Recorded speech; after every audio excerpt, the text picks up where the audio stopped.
What's up, y'all? And shout out to everybody that's tuned in. Hey, before I get into our topic, I want to give a shout out to the 9 to 5 Crew podcast. They're up and coming podcast here on YouTube, and they have some real good, solid discussions. Make sure y'all head over there. Make sure that y'all subscribe and like the videos. I'm gonna have a link in the description. But let's get to these Cavaliers. So, is it me, or is y'all saying when I'm seeing, do the Cavaliers look rattled to y'all? You know what I mean? Like the way that they starting off these games, especially when they was in New York, I don't know. It seemed like they kind of shook or something because they played terrible in the first half, but they did still have some hope. You know what I mean? They was only down by 9 points. The score was 54-45. But I think, like I said, I'm still on Okoro starting and Karis LeVert coming off the bench. And I'm going to explain that to y'all. We're putting Karis LeVert in that starting lineup in the first quarter that throws off the team rhythm because they were so used to playing with Okoro. You know what I mean? Both of their styles is different. And I think Karis LeVert will actually benefit with coming off the bench and putting up with that second unit and getting them guys on the run when they do their substitutions.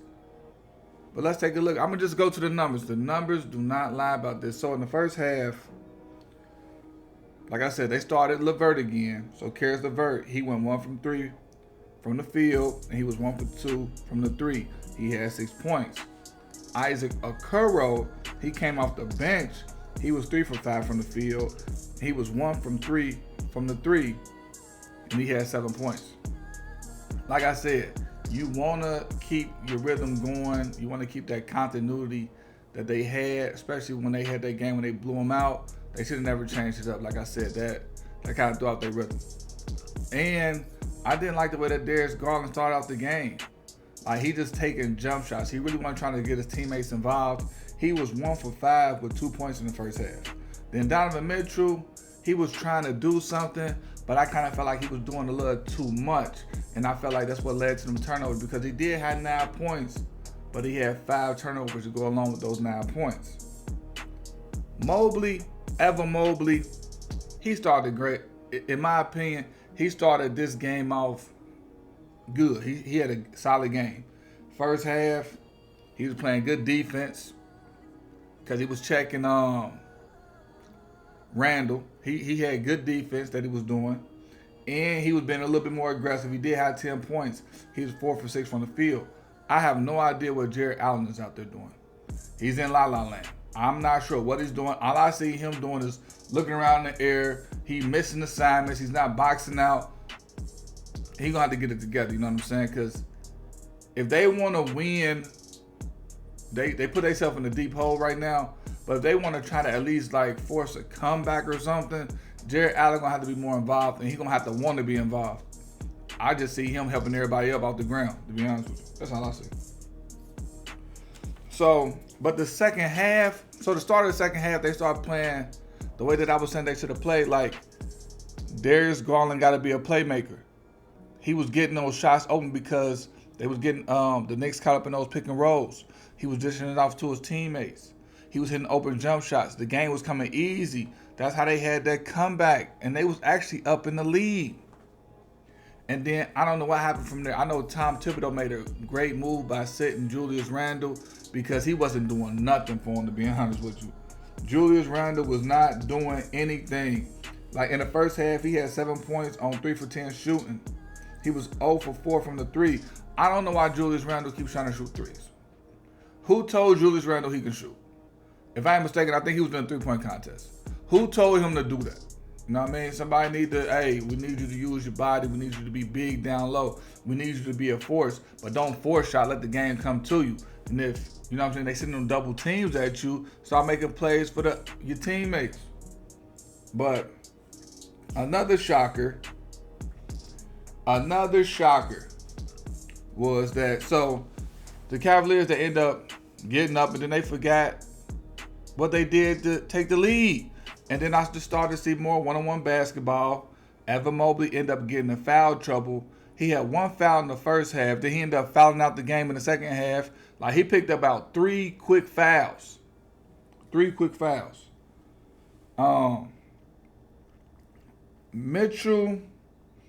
got to do better.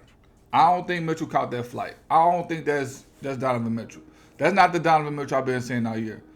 Donovan Mitchell had in the first half. What did I say he had again in the first half? He had 9 points. Donovan Mitchell finished the game with 11 points. And he only scored one field goal in the second half, and that field goal came with 2 minutes left in the fourth quarter. He got to do better. I know he's from New York. I don't know if he was anxious, you know what I mean, to really try to put on for a city. But I really can't put a lot of the blame on Donovan Mitchell for his poor game, because I don't think that the coaching staff put him in situations to be successful. Like, he was bringing the ball to the court, the Knicks just started double teaming, getting the ball out of his hands. What should have happened was Garland should have been bringing the ball up the court, being the playmaker that he can be, and then Donovan Mitchell should have been coming off the screens. They should have been running set plays for him. They should have been getting him open, making the game easier for him. That didn't happen. That was a downfall. But Donovan Mitchell, at the same time, you got to do better. You got to do a whole lot better than just 11 points, my friend. You got to do a whole lot better.